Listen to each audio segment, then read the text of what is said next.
శివాయ గురవే నమ. శ్రీమాత్రే నమ. శ్రీ నిఖిల గురుభ్యో నమ.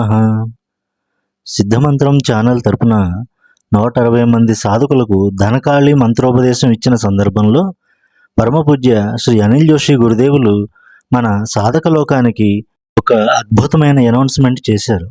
ఎవరైతే నెలకు కనీసం 5 రోజుల సాధనకి సిన్సియర్గా కేటాయిస్తారో వారిని ఉన్నత స్థాయి సాధకులుగా తీర్చిదిద్దుతానని అభయం ఇచ్చారు.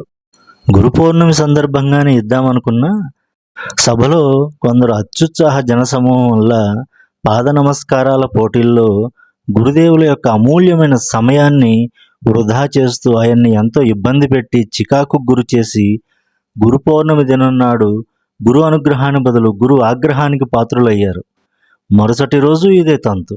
ఇది ఎంతో బాధాకరమైన విషయం. వేలాది మంది సభలో ఉన్నా సరే అనిల్ గురూజీ ప్రతి ఒక్కరిని చూస్తూ కంటి చూపుతోనే శక్తిపాతం చేసి అనుగ్రహిస్తుండగా అది పొందకుండా పాదాలు పట్టాల్సిందే, పట్టి పిసకాల్సిందే అనే పైశాచిక ప్రేమతో అడ్డంకులు ఏర్పడి ఆ రోజు సాధకులకు అందాల్సిన అనుగ్రహ సాధన అందకుండా పోయింది. ఎంతైనా మూర్తీభవించిన ప్రేమ స్వరూపులు జోషి గురుదేవులు. పౌర్ణమి పర్వదిన హడావుడి ముగియగానే గురూజీకి 5 రోజుల సాధన గురించి గుర్తు చేయగానే రమ్మని పిలిచి సాధనా ప్రపంచంలోనే అత్యద్భుతమైన ఘట్టానికి తెరతీశారు. అపారమైన కరుణతో మహా అద్భుతమైన మహాకాలభైరవ సాధన ఇచ్చి మన సాధకులకు అందజేయమన్నారు. ఇది మన సిద్ధమంత్రం సాధకులు చేసుకున్న పుణ్యఫలం. నిస్వార్థంగా సనాతన ధర్మ పరిరక్షణ కోసం అనేక సాధనా క్యాంపులలో దేశం కోసం, ధర్మం కోసం, సిద్ధగురువుల యొక్క రక్షణ కోసం జపాలు చేసి తర్పణాలు ఇచ్చిన సాధకుల పుణ్యఫలమే ఇది.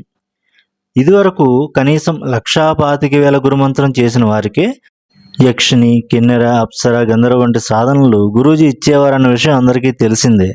కానీ ఇప్పుడు ఈ వీడియోలో ఇచ్చే మంత్ర సాధనని కేవలం 5 రోజుల పాటు నిత్యం 11 మాలల జపం చేస్తే చాలు వారికి యక్ష, కిన్నెర, గంధర్వ, అప్సరా విద్యలు ఇస్తానని అనిల్ గురూజీ తెలియజేశారు. గురుమంత్రం 5 లక్షలు చేసిన వారికే మహావిద్యా మంత్రోపదేశం ఇచ్చేవారని అందరికీ తెలుసు. కానీ ఇప్పుడు మనకు లభించిన వరం ఏమిటంటే గురుమంత్రం కనీసం 1,25,000 చేసి ఉండి ఇప్పుడు ఉపదేశించబోయే మంత్రాన్ని 5 రోజుల్లో ఎవరైతే నియమనిష్టలతో 1,00,000 జపం పూర్తి చేస్తారో వారికి దశమహావిద్యా సాధన పొందే అర్హత ఇస్తానని గురుదేవుల పరమ కారుణ్యంతో సెలవిచ్చారు. ఇది సాధనా ప్రపంచంలో ఒక అపురూప ఘట్టం. పరబ్రహ్మ స్వరూపమైన గురువే గురుమండలం నుంచి దిగివచ్చి సాధకులను అనుగ్రహించడానికి విచ్చేసి వరమిచ్చిన ఘట్టం. ఈ మహదావకాశాన్ని సద్వినియోగపరుచుకున్న వారి జన్మయే ధన్యం. మంత్రం ఉపదేశిస్తున్నాను, వెన్ను నిఠారుగా ఉంచుకొని నాతో పాటు 3 సార్లు ఉచ్చరించండి. ఇదే ఉపదేశంగా భావించి మహాకాల భైరవ సాధన చేయండి. నిఖిల గురుదేవులను, అనిల్ గురూజీని మనసులో తలుచుకోండి. ఓం వం శం సం మహాకాల భైరవాయ మమ రక్షాం కురు. ఓం వం శం సం మహాకాల భైరవాయ మమ రక్షాం కురు. ఓం వం శం సం మహాకాల భైరవాయ మమ రక్షాం కురు. ఈ సాధనకి రుద్రాక్షమాలని జపానికి వినియోగించాలి. 5 రోజుల పాటు సాత్వికాహారం, బ్రహ్మచర్యం, భూశయనం వంటి నియమాలు పాటించండి. స్వచ్ఛమైన గానుగాడించిన నువ్వుల నూనెతోటి దీపం వెలిగించండి.